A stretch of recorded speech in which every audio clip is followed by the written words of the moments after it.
You ask Tiger to calculate. This deals with linear inequalities with one unknown. The final result is be equal or greater than 84.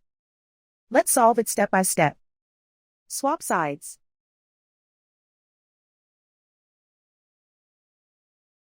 Group all constants on the right side of the inequality. Subtract 81 from both sides.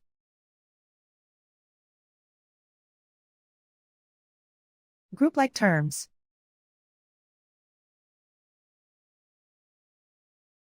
Simplify the arithmetic.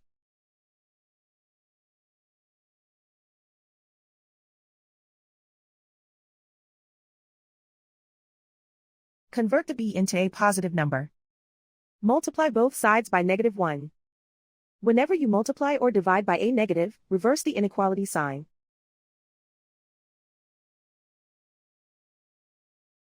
Remove the ones.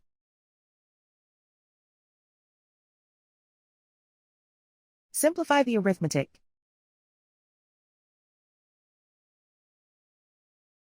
Plot the solution on a coordinate grid.